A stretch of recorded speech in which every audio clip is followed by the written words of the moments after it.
Good afternoon, everyone. I hope everything is okay with the sound in the back. We should start now. Thank you very much for joining us both in the room and online.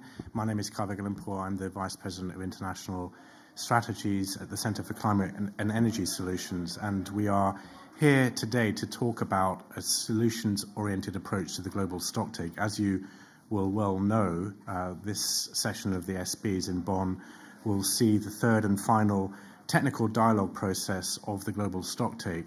So we're at a crucial moment in that process. And of course, after the subsidiary bodies, the global stocktake process will sort of transition from the technical towards the political, and then we'll really see what parties and non-parties are prepared to do going forwards to achieve the goals of the Paris Agreement.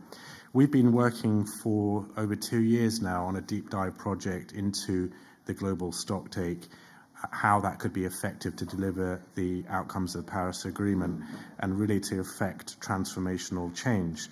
And one of the things that we are really kind of focusing on in our project now, and consistent with what the Executive Secretary of the UNFCCC has been talking about, is what does an effective response to the global stocktake in 2024 look like? So if you were projecting forwards not just for these 2 weeks, but to next year, what would next year look like if the global stocktake were to be effective? And then working back from that, what would we need to come out of this COP later this year? And even from now, what would we need to do between now and the COP to achieve that outcome there? So those are the sort of headline things that we've been looking at. We produced a deep dive paper with Lavanya, Sebastian and others on how the regime, the UN climate regime, could be approved to be more effective overall. And more recently, we produced quite a deep technical dive into what particular solutions in the area of mitigation, adaptation, resilience, loss and damage, as well as means implementation might look like in terms of what are the clear signals coming out of the COP that could drive action. But then under those, what are the low-hanging fruit, high impact opportunities and solutions that parties and non-parties could put into effect to really make transformation happen. And what was obvious to me from the mitigation work program, for example, over the last couple of days, is that there's so much happening out there in terms of action in the world and so many opportunities, and yet at the negotiator level or even at the ministerial level, there seems to be a disconnection of understanding of what's happening. So an important part of the work will be to bring those two worlds together, and I'm sure Sebastian and others will talk about that. So I wanted to very briefly introduce our illustrious panelists. We have Lavanya Rajamani online, who's the Professor of International Environmental Law at Oxford University, and we can see a nice view of Oxford in the background there. We have Juliana Arcinegas, who's Director of Transforma. She also used to be the lead negotiator for Colombia. We have Mandy Rambharos, I hope I pronounced that correctly, more or less, who is the Vice President for Global Climate Cooperation at the Environmental Defence Fund.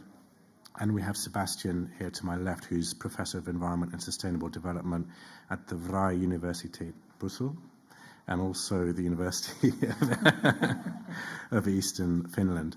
So we're going to turn to each of these consecutively, and then we're going to try and have some time at the end, if that's okay. So if questions arise, if you could make a mental note, and we'll come back to you. And if there are people online who would like to ask questions, please do raise a virtual hand, and the team here will try to notify me by paper airplane or WhatsApp or another way that there's somebody online who wants to ask a question.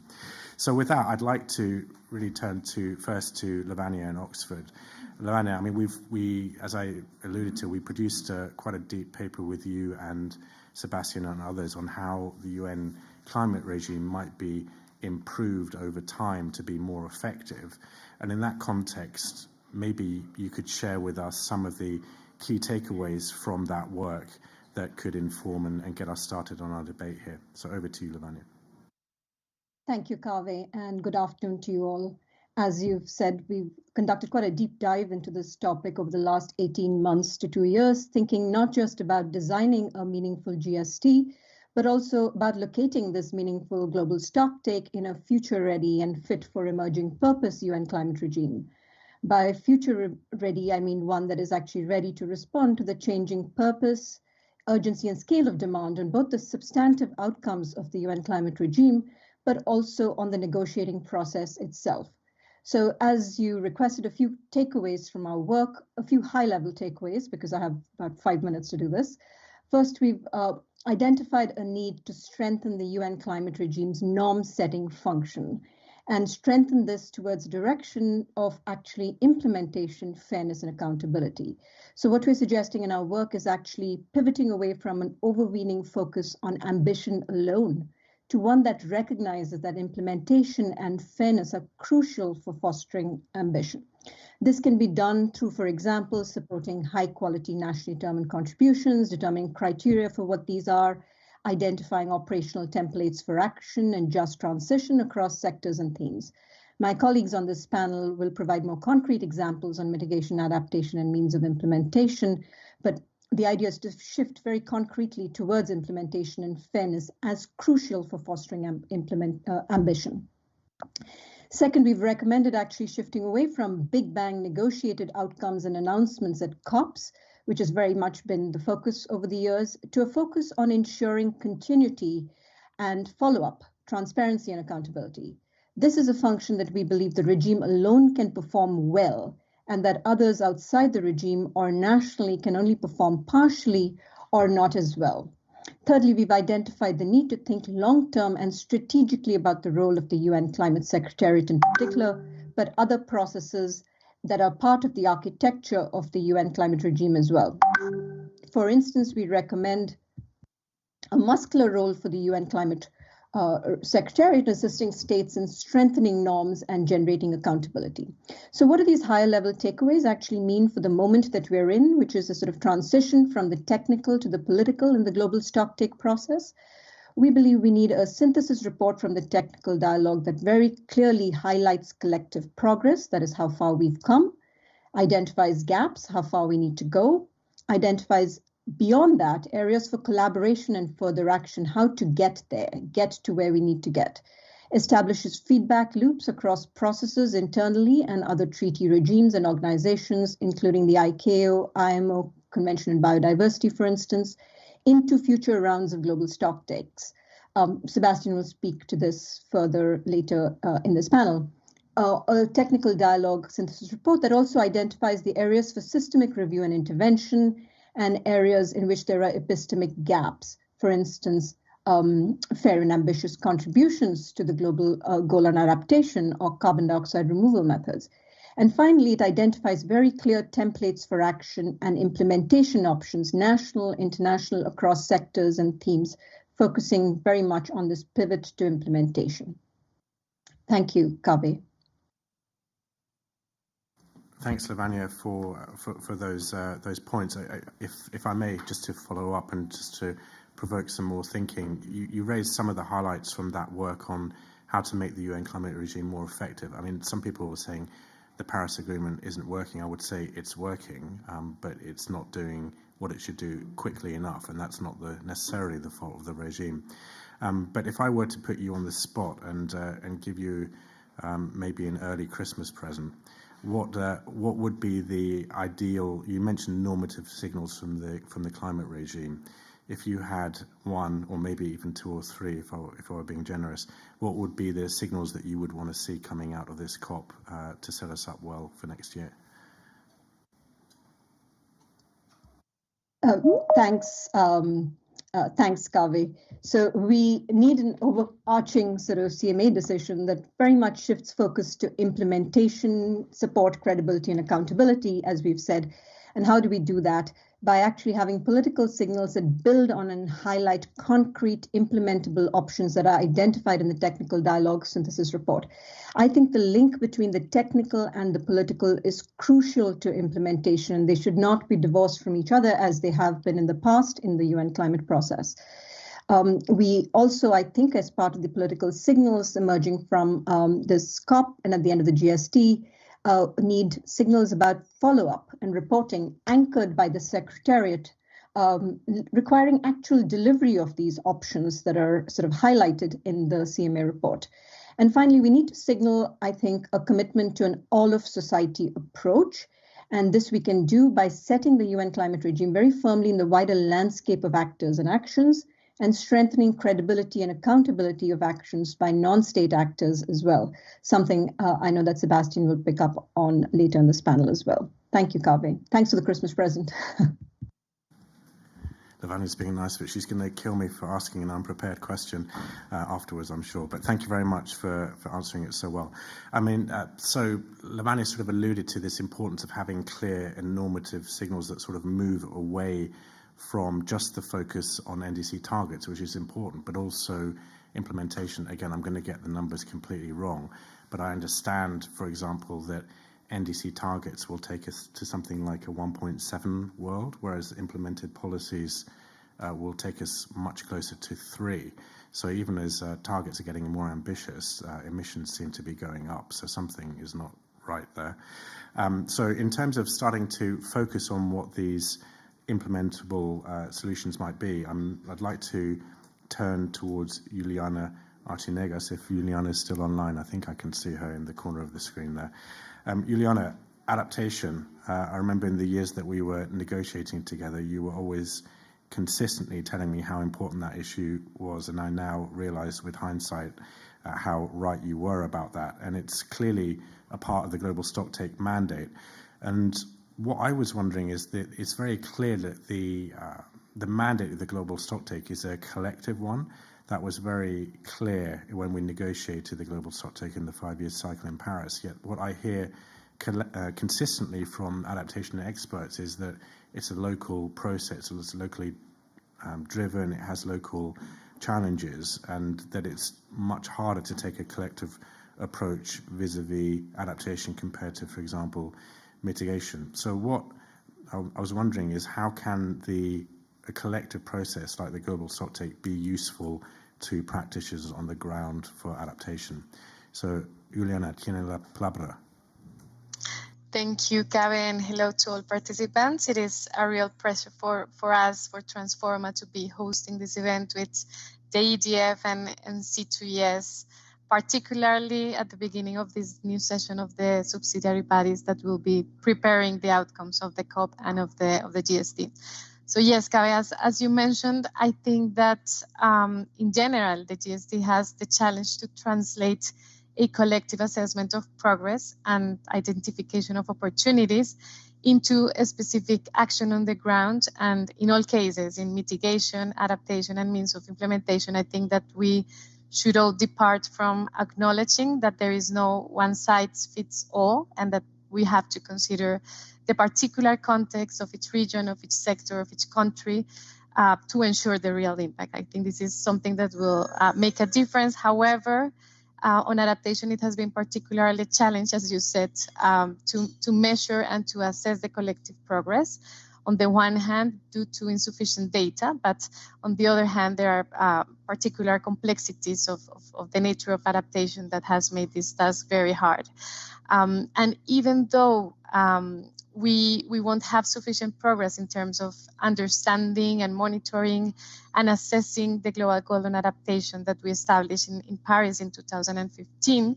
And although we expect that parties will adopt a framework to advance in this direction at this COP, there are important process and sectors and systemic oriented signals that I think the GST can incorporate in its outcomes to promote urgent action for adaptation. So, for example, in terms of process, I think that it has been very clear that there is an urgent need to accelerate both for parties and for non-party stakeholders, their national and subnational planning and implementation processes with a long-term view, ensuring inclusive and multi-sectorial and flexible approaches, covering multiple socioeconomic scenarios, harnessing synergies and reducing the trade-offs between mitigation, adaptation, sustainable development goals and targets, and also integrating climate risk management in all considerations, not only when we think of adaptation, but also of mitigation. And then, of course, all these planning and implementation efforts need to be accompanied with the corresponding delivery of scale-up of support for developing countries. And I think that the GST has a role in highlighting these commitments, including by making proper follow-up to the previous commitment of doubling support for adaptation with respect to the 2019 levels, which is, of course, additional to the rest of the mitigation and climate existing commitments. I think that the GST outcome has also a role in terms of assessing what's happening with the adaptation communications and plans. We have seen, unfortunately, that there are not a lot of adaptation communications being presented still after all these years of the adoption of the Paris Agreement. So we should also call for the presentation of this and for the support for developing countries to do so and, of course, to implement them. But besides these process-oriented, let's say, signals that the GST can provide, we also believe that there are systems and multi-sectoral work that can already be presented as part of the outcomes of the GST. And of course, this comes from all the discussions of the technical dialogues. For example, we see that in terms of agriculture and food systems, there should be key messages and signals in terms of fostering what is a sustainable agriculture, reducing the farm level greenhouse gas emissions without expansions of the agricultural frontier, halving the share of food of production lost and per capita food waste, promoting healthy alternative protein. So we see that there are areas both in terms of agriculture and production and also in terms of food systems and consumption that can create these transformations that are required in the systems and provide further benefits, for example, for biodiversity, for health, and in general for welfare of most vulnerable populations. And we have, and I think this is something that Lavanya mentioned, and is that on all these particular areas of work, there's already a lot going on, and there are organizations and there are partnerships and there are many decisions already in the UN system, across the UN system that is going on. So this is not something very new, but we have an opportunity to strengthen these synergies, these alliances, and to contribute to implementation of these targets. We also see, for example, that in terms of halting and reversing biodiversity and ecosystem loss, this is something that perhaps we have seen as something of another convention, the Biodiversity Convention, but is so dependent and interdependent to the climate crisis that there is a lot of work to be done with high impact potentials, with a lot of benefits for many people in the world. So we see here that there are also important partnerships like the Glasgow Declaration on Forest and Land Use, the UN Decade on Ecosystem Restoration. The Food and Agriculture Organization is already working a lot on this. So we have a lot of good experiences, we have a lot of good partnerships, and as Lavanya said, if we just put together these and we also develop some templates for actions or policy pathways to move in this direction and make the proper follow-up in the upcoming years, we will be contributing in many ways to adaptation action with co-benefits for many other areas. So I will leave it there just with these two examples, but of course happy to follow up on more or any questions on this. Thanks, Julia. And I think you touched on a couple of examples of what those high-level political signals and asks coming out of COP28 might be for adaptation and resilience. And of course, that's something that parties have struggled with for quite a while, particularly at the political level, and the GGA framework will touch on some of that. So those are good points you raised there. And again, I would encourage participants to have a look at the paper that we produced, because there's other examples in there. But if I could also throw you under the bus with a follow-up question, Juliana, on the issue of loss and damage, which of course has gained a lot of momentum in the last couple of years or so, and will only get more important as we go forward. What kind of solutions do you think could come out of the GST in relation to loss and damage, and how could that be part of the conversation in relation to the global stocktake at COP28? Thank you. Thank you, Kaveh. I think you mentioned it very well. I think there are high expectations in terms of loss and damage also for this COP.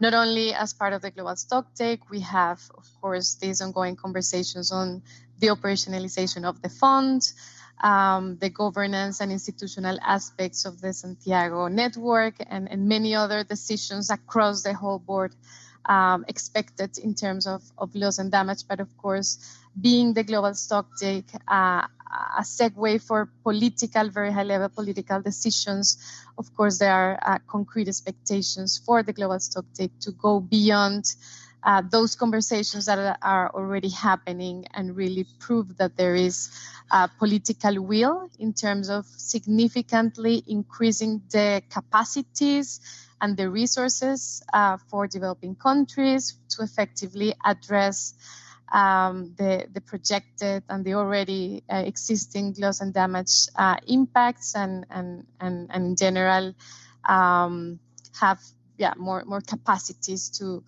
address this at the local, national, and international level. So it would be going beyond the operationalization of the fund, but definitely related to it. There are some specific areas of work that we believe could be also considered in this context of loss and damage, supporting the needs assessment of developing countries, supporting work on non-economic losses and damages. I think that's an area of increasing relevance in the conversation of the technical dialogue. So definitely an area where we see that complementary work and political messages and signals are clearly expected, and there are areas of work not only in terms of finance but also in terms of technical progress to assess the needs and to assess the understanding of this issue across the world. Thank you. Thanks, Juliana, for that great answer, and almost as impressive as the substance was the fact that you said the word operationalize. If anyone in the room ever writes a speech for someone else, just put that word in as many times as you can, if you don't like that person. So I'm very impressed. I had to practice that many times. But turning now to mitigation, I'd like to hand over to you, Mandy. And I'm thinking in this area, if you think about COP26 and, for example, very clear signals in relation to coal, the phasing down of coal, I need to get the wording right, and also in relation to fossil fuel subsidies, COP27 reiterated that. We're starting to have some discussions now emerging at ministerial level, most recently at the Petersburg Climate Dialogue, sort of talking about this notion of maybe having a global renewable energy target. I'm just wondering what you think about these sort of high-level signals by systems or by sector, and whether you think COP28 or the GST could build on that somehow. Thanks, Mandy. Thanks, Kaveh, and good afternoon, everybody. Absolutely. So I think what we're seeing is, these high-level signals from the GST on phasing out fossil coal and fossil fuel subsidies, on what is compatibility with 1.5, and giving parties the space to examine how they can work together.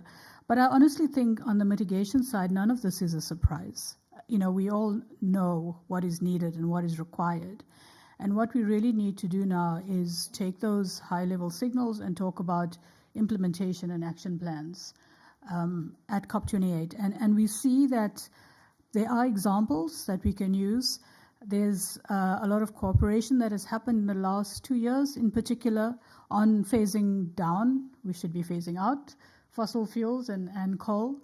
And so, we need to build on those. So on testing the compatibility at 1.5, we need to be very realistic about the timelines and the commitments that countries can make and should make.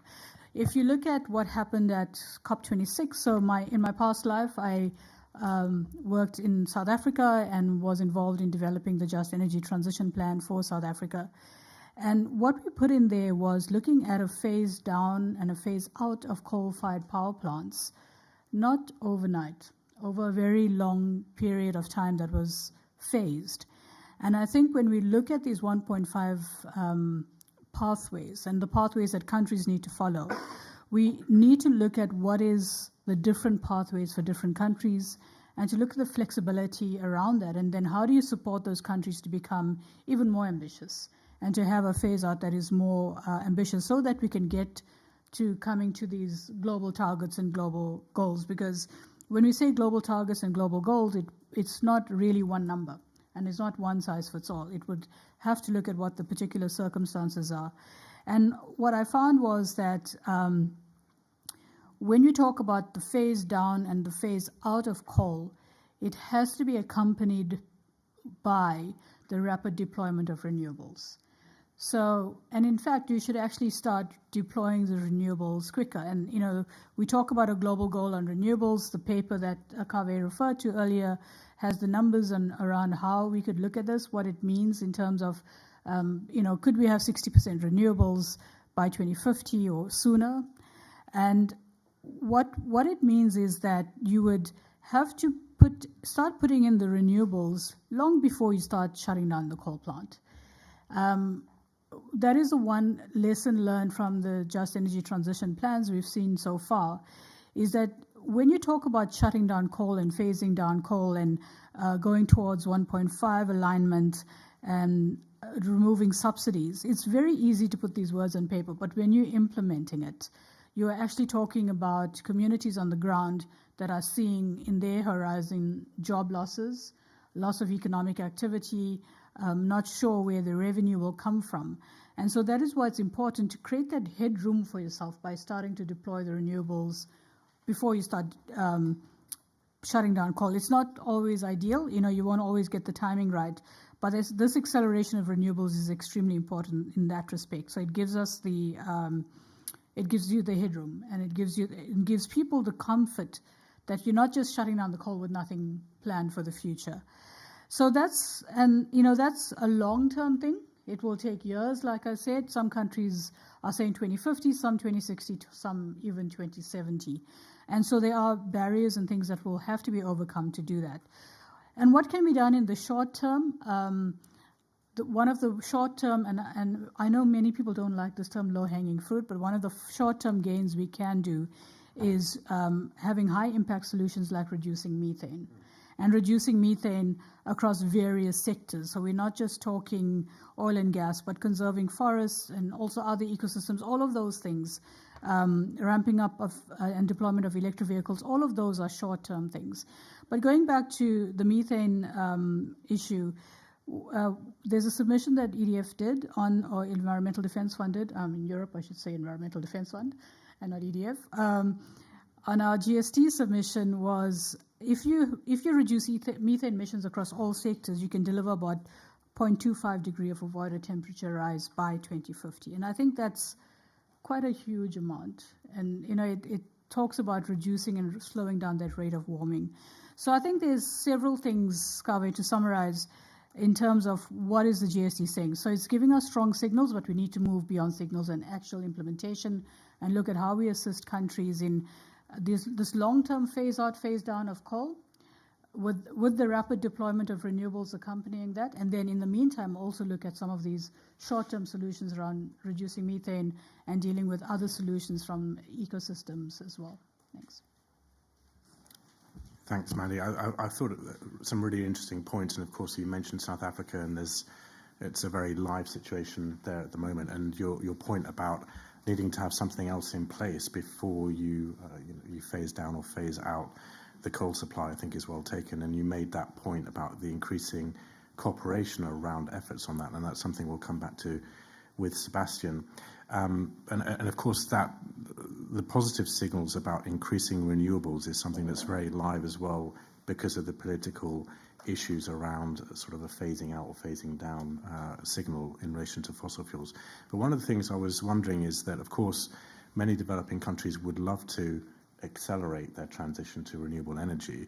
But I was, with your experience in South Africa, what are some of the barriers there? And again, if anything could come out of COP28, are there some low-hanging fruit solutions to address some of the barriers that might arise there? Thank you. The big thing is a recognition that this can't be achieved by one country and one sector, one organization in a country. So it absolutely requires a collaborative effort. And being very clear on those roles and responsibilities is important. So having data that backs up what you're saying, the scientific data and the economic data and modeling behind electricity plans and the shutting down of coal and what it actually means in terms of revenue support, and all that is required by that country to meet that decarbonization plan. And what we did when we did the energy modeling, you can run as many scenarios you like. It has to be as realistic as possible in terms of what is possible for that country. But overlaid on that has to be your socioeconomic modeling to look at what is the impact on communities, what is the impact on jobs, so that at the end of that, you overlay on that financial modeling to look at that full cost. What is that full cost of decarbonization and that full capital stack in terms of shutting down assets that are running and that are producing a revenue for you, investing in new assets. So the costs of renewables are cheaper from a capital perspective, but implementing them in a country where they have assets that are already running, in a country that's usually seen as high risk to invest in, is more expensive. So how do you meet that capital stack? And how do you support the countries on those just transition elements around the social issues? The financing support is extremely important, and it can't just be a glib, we will provide some grant funding to do studies. It can't be that. It has to be absolute investment. Then you also need alignment of policy and a common vision, and this is what we struggled a little bit with in South Africa. There's not a complete alignment of vision from the Energy Ministry and the Finance Ministry, the Environmental Ministry, and these absolutely need to be aligned for you to get somewhere and for the plan to be implemented. And I think if you look at regulatory support in terms of what other countries have done and learning from other countries, that's one area of cooperation. I think there's so much that can be done between countries. If you look at some of the localization policies that were changed in Vietnam and in India to support solar, particularly in Vietnam, that is something we could all learn from. And also then flexibility in terms of, and I know this is going to be controversial to say, but flexibility in terms of technology choices. For some countries, putting in a 50 megawatt to 100 megawatt gas plant is actually going to help their transition. Or in fact, in these countries, they're not even transitioning, it's electricity access.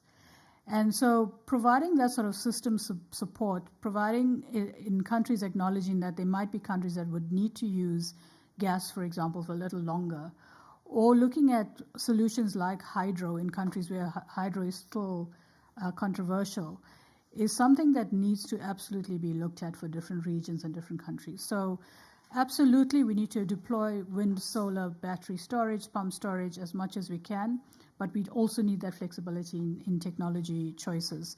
So I think what ties in with that is acknowledging the timing and the phasing of the transition for different countries and for different regions, and how can you overcome those barriers to help those countries accelerate those?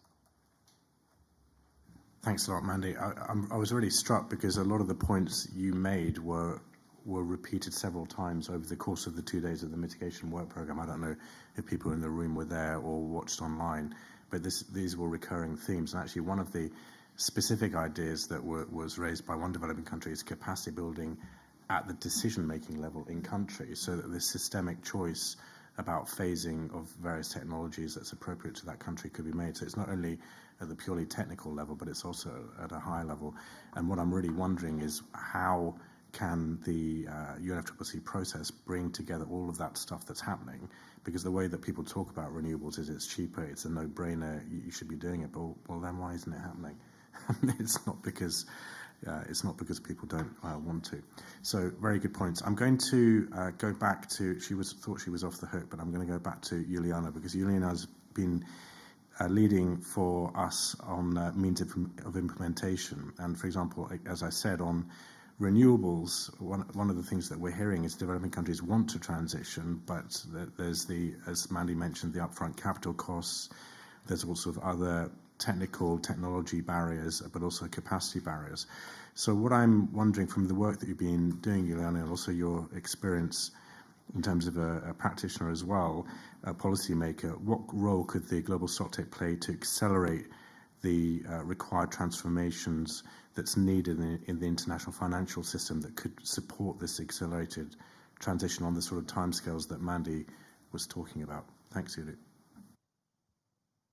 Thank you, Kaveh, and thanks, Mandy. I think you gave us a very good overview of the dimension of this challenge, and I would like to start by saying that it is critical to ensure that what we incorporate in the outcome of the GST for means of implementation will be critical, of course, to enable those transformations, both in mitigation and adaptation, and that strong signals that there will be support for developing countries in terms of advancing and making progress in this. So in terms of means of implementation, I think that we definitely need to go beyond addressing, because we need to address the existing gaps in terms of finance and existing commitments under the Convention and the Paris Agreement. But we need to really catalyze further progress in terms of the alignment of the financial flows with implementation of the mitigation and adaptation work. And this relates to Article 2.1c and the importance of making it, again, operational.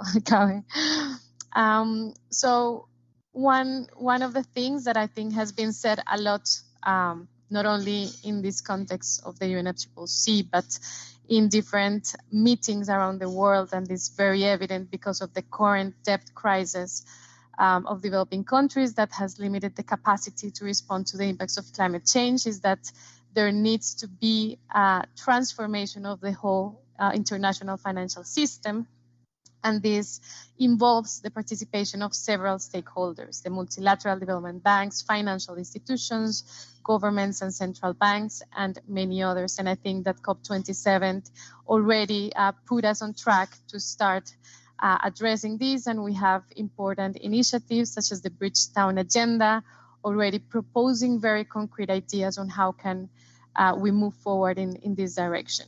But one of the main signals that I would expect that we can ensure in this COP28 and GST outcome relates to debt, and acknowledging this debt crisis, considering that we know that between 60 and 80% of all climate finance has been also provided and mobilized in the form of loans. This has contributed to the current complex economic crisis, and that has created this climate-induced debt situation that increases the cost of capital and reduces the fiscal space for climate action.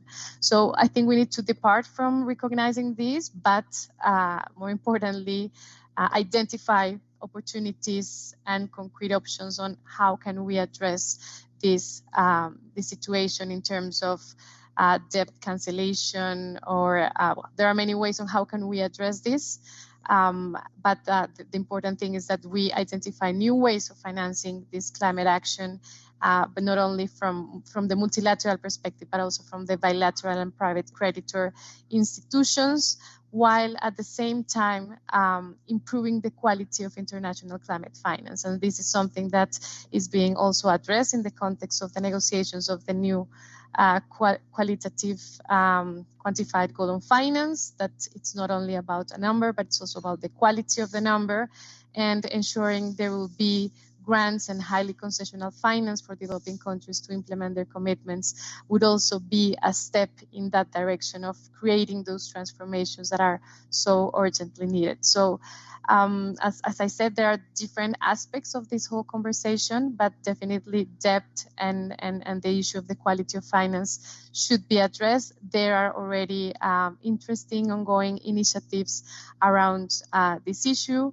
We have experiences from decades ago on how to address the debt crisis, on debt swaps, on debt alleviation and cancellation, and many other examples. So it's not something entirely new, but it's definitely a common challenge for developing countries in this moment that needs to be addressed. So this on the one hand, and of course I could refer also to the importance of increasing, Kaveh, the investments in renewable energies, perhaps to refer to what Mandy was mentioning. And of course, this would imply necessarily divesting investments that are going to those sectors that account for many of the emissions that we have, including the fossil fuel industries and non-climate smart investments in general. So just to give that also that point on another signal that we will definitely expect here as part of the outcome of the GST on means of implementation. Thanks, Uli. I'm not going to throw you under the bus twice by asking you a fourth question, because also you covered so much ground. Again, it was interesting yesterday in the mitigation work program, there was a delegate, I think, from a sub-Saharan African country, and he was saying that for them to borrow was costing them for renewable projects 16%. And if, by comparison, you can get a loan in the US at around 3% on the bond market. So this is the kind of challenge that's being faced. It's significant, and it's the difference between something that is viable economically and completely pipe dream. So those points are well made, and perhaps COP28 could build on the signals to the MDBs and IFIs on this issue about redirecting investment in the right direction. But of course, that's up to the shareholders of those institutions to make that happen. So maybe that's something that could come out of the COP. So I'm going to now turn back, last but definitely not least, to Sebastian. And I would encourage those who are online, if you want to ask questions, start to raise your hands so that we give you a chance in the Q&A, as well as people in the audience. But I'd really like you, Sebastian, to basically give us all the answers. We've heard in high-level terms what the problems are, the approach that we might take forward, and one of the things Sebastian has really been looking at is how does the UNFCCC regime interact with the wider landscape? Because in the end, it's not the negotiators who implement, it's actually not the governments that implement. They send the signals and they set the policy, but it's non-parties and others that do the work. So really on this question of how the process, the UNFCCC could add value to catalyze action, that's a word we haven't heard for a long, the catalytic role of the convention. We need to start talking about the catalytic role of the Paris Agreement. So what's your thinking about what's the theory of change about how this might work, Sebastian? Just an easy question. Sure, I always get the easy questions. I'm used to that. Perhaps a couple of points in response on how one can imagine perhaps the global stocktake signaling to the world and the world actually receiving the signal and acting on the signal. First is just picking up on what Lavanya has already said in particular. I think it's obviously important first when you think about a signal, that the signal is in the right form. That it gives actually something to the world that the world can understand. So that means that the signal should be as concrete as possible for those who should receive the signal and should implement it. And then Lavanya already mentioned that. It's the concreteness that counts. And that needs to come out of the connection from the technical dialogue and translating what the technical dialogue has to say into the political outcome, and making the link between both so that a clear signal can actually arise. And I think we have heard a few of the examples by the other speakers of how such concrete signals could look like, how they might be framed, at least roughly. I'm sure we'll make further progress towards COP28 on how exactly they could be framed on renewable energy, on methane, on adaptation bits and the finance and means of implementation that Juliana was talking about. Second is then obviously what does the world do with that signal? How is it received and acted upon in 2024 and also beyond? I mean, we all know that we're dealing with a long-term problem, so all the solutions will not be there in 2024. But 2024 is obviously crucial in building that bridge towards the longer-term action. And there, as you said, Kaveh, it's parties, but not only parties. We have other actors that we need to think of. We have international organizations, IMO, ICAO, international financial institutions were mentioned. We have the emerging plastics pollution treaty that we may think about and what that should do, etc. And we have the various types of non-party stakeholders, businesses, local authorities, civil society, what have you. And all these need to come together. And they need to come together at the domestic level, but then also for international action. And that's where it links to the mandate of the global stocktake of enhancing international cooperation, right? And that will need to go into the preparation of NDCs, that need to be submitted then in 2025. They need to go, these signals, towards the implementation actually of the existing NDCs that you also mentioned, which are also lacking. So it's not only about new NDCs, it's about the existing ones. And it's about this enhancing international cooperation in the UNFCCC, but also beyond it. And I think Lavanya again was talking about that already a little bit. Bringing together international organizations, international financial institutions, what we call international cooperative initiatives, or some call them voluntary initiatives, just the broader global climate action agenda also under the Marrakesh Partnership and led by the high-level champions. And I guess how we could think about it when we think about these signals, very concrete signals, is that around these signals, we would try in 2024 to design a system where there are constellations of actors that are already out there in the field, of initiatives, of international organizations that kind of coalesce around these signals and commit to actually implementing them and taking action. And then somehow, take the signals, the solutions, whatever you call them, the actions forward. And perhaps importantly, it's one thing to commit to it and to go forward and start to implement. But then we also need the moment where these actors, coalitions, constellations, whatever you call them, come back and report back on what they have been doing. And that's then where also the process, I think, is a longer term one, not just 2024, but you will report back at the end of 2024 and you go forward after that. We take stock in a way, again at 2024, and continue the process of implementing all these solutions that we identify, and perhaps we'll add a few solutions on the way as well. So important points, I think, not to forget about all the other things out there. Beyond parties, all the other actors, and to not only look at NDCs and domestic action, but also the international action and the connection between those for establishing a system where we can follow up on these signals and implement them.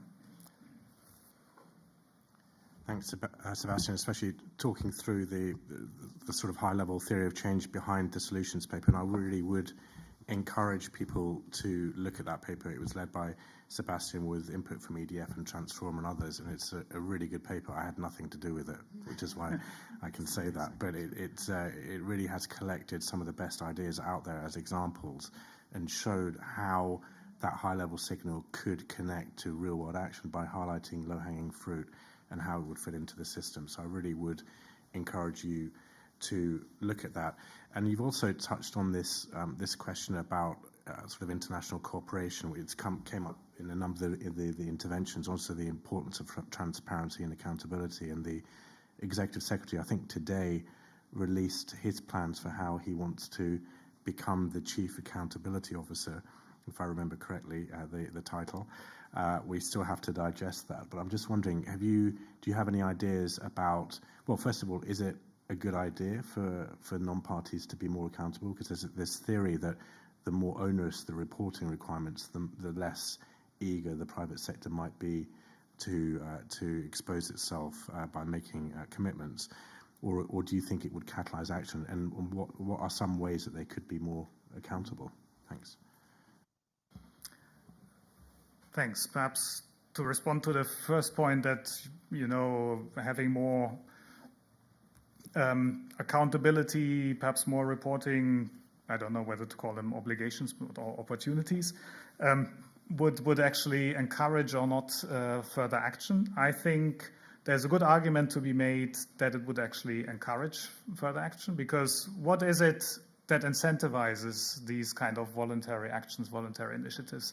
It's that a large part of it, perhaps not the only bit, but the large part of it is the reputation that you gain.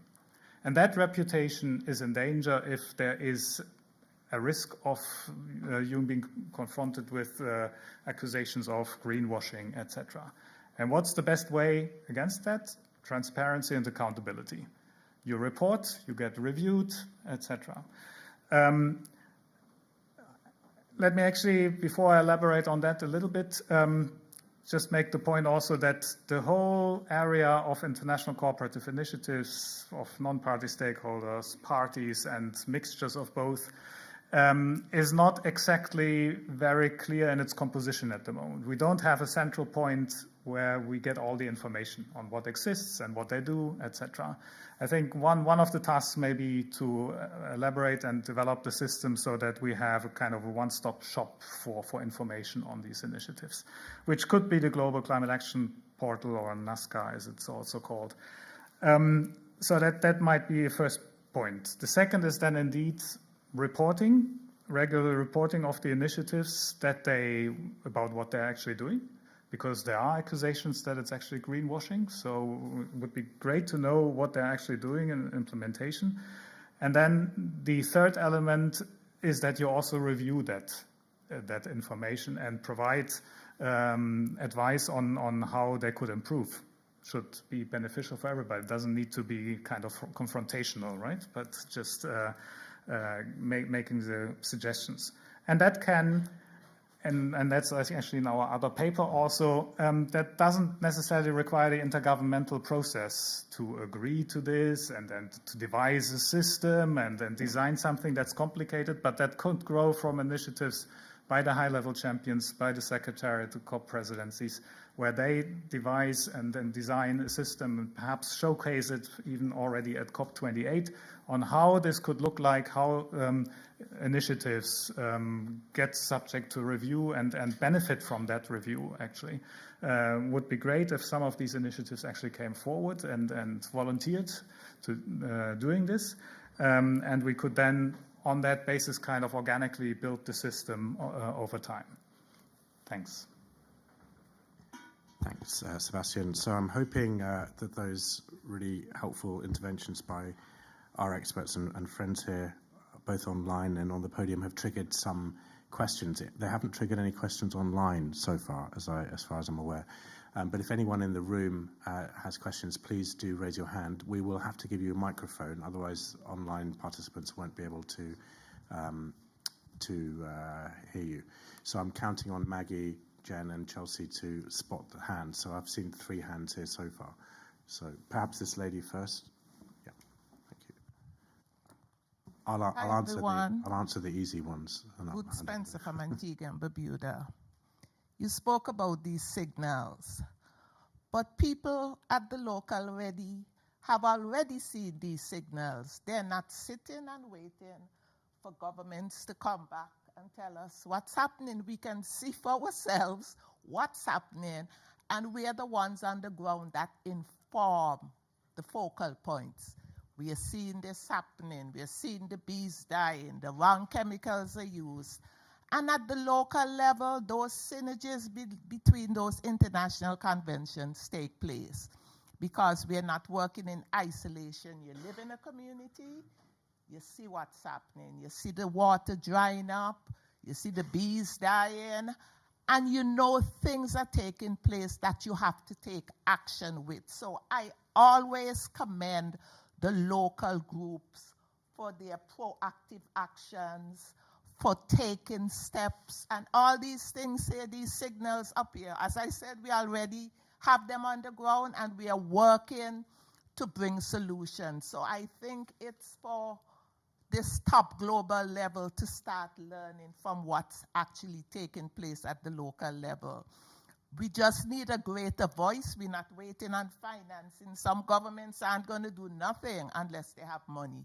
But the people, commitment, voluntary support. And once you see their little actions, they're sustainable. So that's my message. More inclusion, more participation of local solutions, and that's going to bring about that transformational change, because when people are impacted, it impacts somebody else. That's how the change takes place, by me impacting you, you sharing with somebody else, encouraging somebody else. And the power is really at the people, and we have to use it to force the governments to do what is right. Thank you. Thank you very much. I'm going to take 3 questions and then hand over to people to answer. So I had a gentleman here and a gentleman over here as well. At that point, it's hard to the gap between what's happening here on the ground, I don't think can be illustrated more than the heads of delegation spent basically 24 hours having an agenda fight, which is still not resolved. So I think it's a very good point that we'll come back to. So please, you have the floor. Carsten Neuhoff from the German Institute for Economic Research. Can't talk as beautifully. As economists, we always talk about targets and numbers. But to some extent, if you mentioned that you have a technical dialogues and identify actions that should be taken forward. Now, if we wanted to go beyond lighthouse projects, we want to scale up. So we want to see the scale of the action. So I wonder whether the signals, we can substantiate the signals with concrete numbers, what we can measure. We can measure the share of renewables, the share of electromobility, the share of housing that is climate resilient. So shouldn't we think a lot more about these transformation, modernization indicators for our actions, to substantiate them, to compare them, to commit to them, to learn, to support each other in their implementation, and really take them as key elements of the discussions in addition to the climate numbers. They help to achieve the climate numbers, but they are more tangible, and at least at national level or local level, you then can also see what are the actions. So what would be a chance to take this forward? Thank you very much. We'll just take one more, Maggie, if we could. There's this gentleman here, and then we'll open up for another round of questions once we have some answers. Thanks. Yeah, thank you so much. Dan Jasper with Project Drawdown. Really appreciated this panel. It was very informative. And I think picking up on these other comments and questions, I was really curious, Mandy, about your experience in South Africa. And I've heard sort of secondhand that, you know, in looking at renewables and shutting down coal power plants, they tend to be in different regions. And so it's not a one-to-one. You can't take the employees of a coal power plant and necessarily employ them in the renewable sector. I was really curious about, you know, how did you sort of overcome that issue, and was there any engagement in terms of local stakeholders? What was their reaction, and is there a process for them to feed into this overall sort of just energy transition program? Thank you. Taking that last question and giving it to Mandy, maybe also it sort of touches on the point of local involvement at the same time. Maybe you could take the first and third question, if that's okay. Thank you. Sure. It's hard to argue with somebody from Antigua with that accent, right? So completely agree. You know, there's two things that you said that are very pivotal. One is, well, you didn't actually use this word, but it's storytelling. And, you know, what we've learned from doing work in communities, and I'll come to your question in a second, was that is where you can actually learn on what actions need to be taken on the ground. And the way we tell the stories, you know, Kaveh, I've been in those agenda fights when I was a negotiator, and it's you do spend hours and hours and hours arguing over words, and you think, what am I actually doing here? But if you listen to proper storytelling from communities, their on-the-ground lived experience, you can actually learn a lot on what it means to have international cooperation and to learn about how do we take what we are doing here at the high level in terms of decisions made and text being developed and turn them into meaningful action on the ground. You know, we use the word signal about 50 times in the room today on the GST. And what happens when you signal? It means that you're turning, right, or you're pivoting. And I think what we need to say is we need to take all of these signals we're getting from the GST and all of the different work and actually pivot, actually change, actually implement, and look at what is happening on the ground and learn from that as well. So there's a bottom-up and a top-down process that we absolutely have to look at. The second thing is process legitimacy, and it comes to the question you were asking as well, is that, you know, if you identify a problem, for example, we need to reduce emissions or we need to create jobs, and you can have the best solution in the world that you've developed in a boardroom somewhere, in a workshop somewhere. If you haven't involved the communities, if there isn't a buy-in from the communities, that silver bullet, even if you think it's a silver bullet, it's not going to fly. So one of the most important things in developing these solutions and moving from signals to actual implementation on the ground is the legitimacy of your process as well. How did you involve stakeholders? Were there stakeholders involved in developing that plan? So to answer that third question around, absolutely, you know, where we're shutting down, where the coal plants are being shut down in most regions in the world, but I'll talk about the South African experience, is not where we have the highest renewable resource in the country. And but it is South Africa. It has one of the, where we have the coal plants that are being shut down, has one of the best renewable resources in the world. Not within South Africa, but in the world. But it took a lot of mindset changing and discussions to say we can actually build coal plants right there where we're build renewables plants right there where we're shutting down the coal plants, because we have grid availability, you have the people. And interestingly, you think, that people that live in coal country will want to readily move. People didn't want to move. So you had to look at economic solutions there. So when you talk about these, which is why I said earlier, we can't glibly talk about transitioning. You have to look at the local conditions and how do you return economic activity to that area where you're shutting down plant. So the other thing was around what additional revenue streams can you form. So we had built a training center as well where we actually did shut down a coal plant just before I left. What we also did was build a training facility to train artisans to work in the renewables industry. So if you're an artisan in the coal industry, you do need some retraining to work in the renewables industry.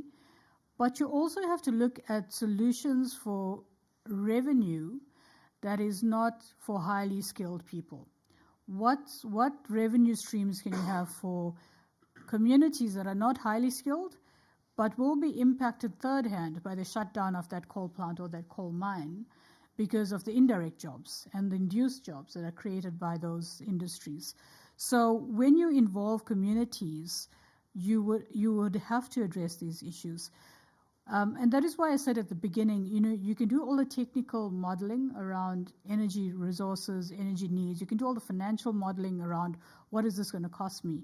But you absolutely have to put just as much effort into the socio-economic modeling. So it's not just a desktop thing. You have to go to communities, address communities, and understand how they feel about this process and what's going on. Thanks, Mandy. I think the thing that strikes me that makes this challenge so daunting is the sheer timescale of this transformation. It's not the first human transformation, but I think it's probably the one that has such clear deadlines, and this hasn't been done before. So the involvement of the local community is clear. We had the second question that we had was from, I think, Carsten. So beyond sort of signals around lighthouse actions, how do we go to scale? And I think he mentioned sort of indicators. I'm going to throw Sebastian under the bus for that one, if that's okay. And then we'll have another round of questions, so please be ready. I'm increasingly wondering whether you're always throwing people under the same bus or whether a new bus is coming by. On Carsten, I think I would just agree. And if you look at some of the solutions that have been presented and that are also in the background documentation, they have actually live up to what you have described as far as I can see, in that they do establish indicators. They are not, well, some of them are, but not all of them are just emission or climate focused, but, scaling up renewables in the electricity sector. That has repercussions on emissions, obviously, but it's just something that you were probably also thinking about. It's solutions that are hopefully attractive and that we can scale up. And that we can track because we have clear indicators of where we need to go by when, etc.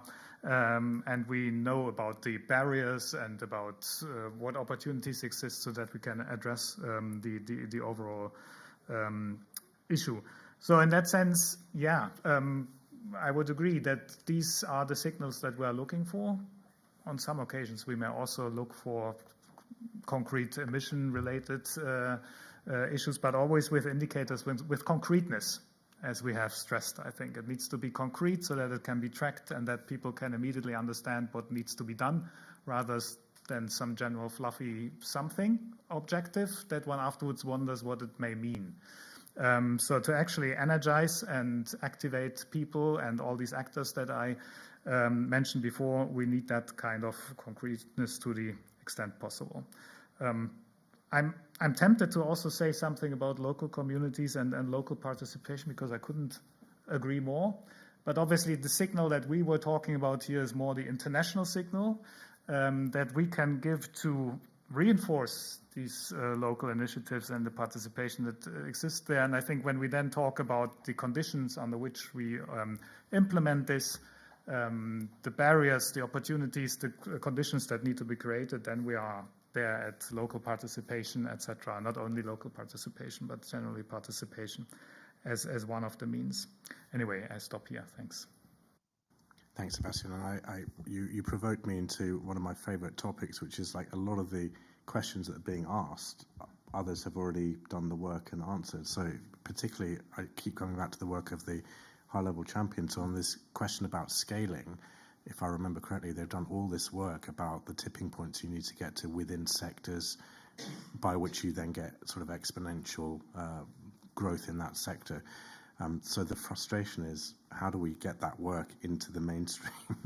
And I think that COP needs to do that. I know that Juliana and Lavanya are desperate to answer some questions. So if anyone else in the room has some, please.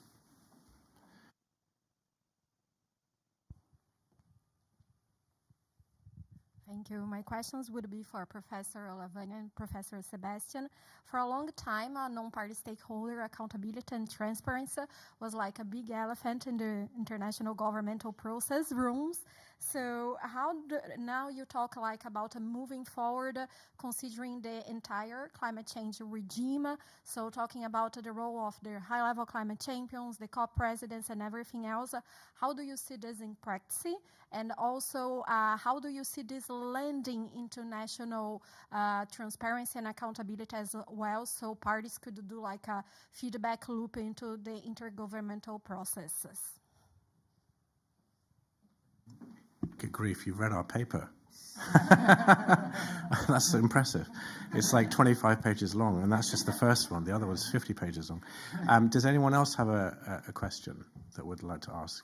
I might turn to Lavanya. Did you catch that? How are we going to make this how are we going to make happen what we had in our paper about transparency and accountability? And I might then let Sebastian come back in as well. Thanks. Thank you, Kaveh, and thank you for that question. So the transparency and accountability sort of element of the paper, at least, sort of fits into this larger architecture of transparency and accountability in the climate change regime. But what we're trying to do is actually take it beyond just the climate change regime and link it up with transparency and accountability for all actions across sectors, across thematic areas, and across actors. Now, there are different levels of accountability, different types of accountability and transparency that can be expected across those that are within the UN climate change regime and those that are outside the climate change regime. And in some senses, because the what is outside the climate change regime is not driven by consensus-based decision-making process, we actually have more rigorous accounting in some respects, in some contexts, for those that are outside the regime than those that are inside the regime. So I think what we're trying to do is sort of make those links and demonstrate that we need to have transparency and accountability across all initiatives within the regime, outside the regime, those that are between the stools as well, within and outside the regime, because there are many initiatives and announcements that are actually made at the COP by states, but are made outside the context of the long-term low greenhouse gas development strategies, or are made outside the context of the NDCs. So how do we actually generate more transparency and accountability for those? What we've suggested in the paper and the direction that our thinking is taking is to actually anchor some of this with robust actions from the Secretariat, and we're beginning to see that, a more muscular role for the Secretariat, for instance. So if initiatives are announced at the COP, even if they're not within the regime, perhaps the Secretariat can track over time, whether these initiatives there is much follow-up on these initiatives, and see to what extent these initiatives are actually being implemented, and then report back, maybe just on the website. So there are very many ways in which we can actually track what states are saying, what non-state actors are saying, and how actually initiatives between states and non-state actors are actually being implemented on. So we've suggested follow-up actions, not just within the process, but outside the process as well, beyond the sort of formal requirements. And I think it is that shift towards transparency and accountability that will ultimately deliver the outcomes that we actually need from this process and beyond. Thank you. Thanks, Lavanya. Before I give the floor to Sebastian, does anyone else have another question they'd like to ask? Two more. If we have Noura in the back and then this lady in the front, and we'll close the floor then. I knew Noura was going to ask a question. It's a very simple question. Thank you to all. My question is on the on how you envisage the accountability element. So if I understood correctly, it's not accountability on the actor, but rather accountability on the initiative if announced. So whoever the champion is would be required to ensure some level of synergy between the different actors back to the Secretariat. Is that the suggestion? Just wanted to understand. Thank you.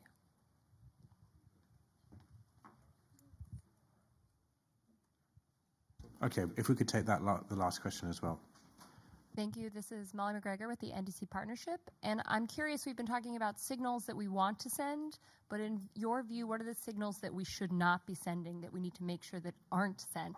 Because so often we're sending signals, but they are the wrong ones, particularly as we get closer to COPing all the conversations we've been having today. I'm curious if we flip that question, what signals do we need to avoid sending? Brilliant question. And just to warn you, Juliana, I'm going to give you that question. So, Sebastian, if you could answer Noura's question, that would be great. Yeah, I mean, it obviously links back to the previous question.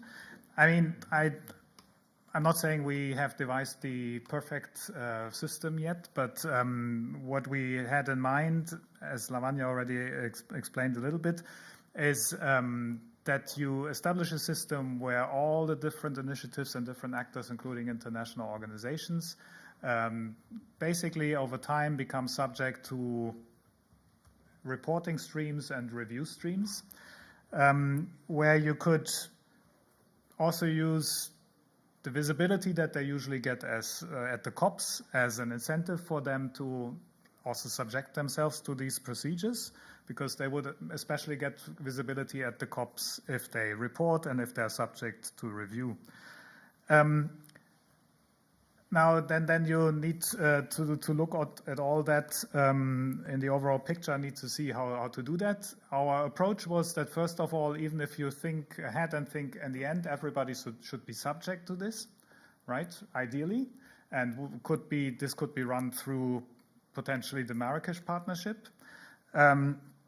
Then you would start, as Lavanya explained, with showcasing this with the Secretariat and others like high-level champions, etc., perhaps cooperating and setting up how one does that, so that everybody sees what best practice, what good practice is in reporting and review, and then try to spread this out over the whole system eventually. And in an ideal system, you would have one registry at the end where all the initiatives, be they non-party, be they party initiatives, are registered. And you can have an overview, and everybody who's registered reports and is subject to a review. And then you need to obviously see how you, because it's quite many initiatives that you then have to review, also how you do that, probably not one by one. But that's kind of the next step, once we have taken the step that actually that's a good idea and we experiment with that and implement that for a number of initiatives. That was the general gist of it, I guess. Thanks, Sebastian. Noura, we're going to write another paper, and I know you read our papers, so you can get the answers there. I'm half German, which means we have to finish on time. So, Juliana, you have literally 30 seconds about what should we not say in the COP28 outcome. I think you're muted.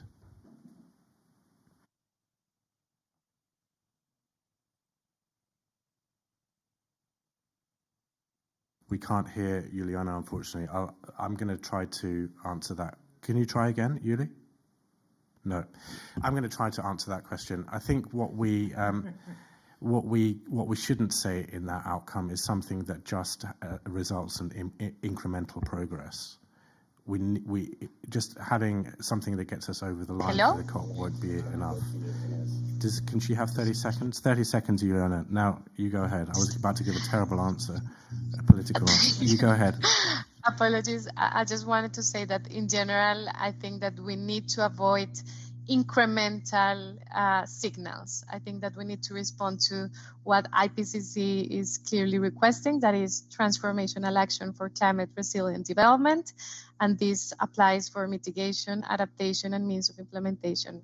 For example, in terms of mitigation, as I said, it's not only about increasing investment in renewables, but it's also about doing what we have to do in terms of phasing out all fossil fuels. In terms of adaptation, we cannot say we don't have sufficient information or data. We have things, and we need to also do the best with what we have and promote those signals on what sectorial and systemic, especially systemic transformations are needed.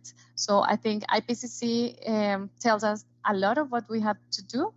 Many of these are very difficult, as my colleagues have just said, and very uncomfortable for many sectors, but definitely what will be making a difference here in the GST is to follow on those lines of what science is telling us to really do this time. Brilliant. Thanks, Julia. You said I spent too much time with you because you said exactly the same as me, but much better.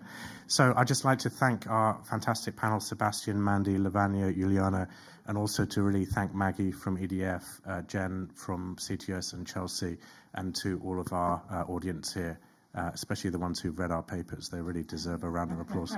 Thank you very much.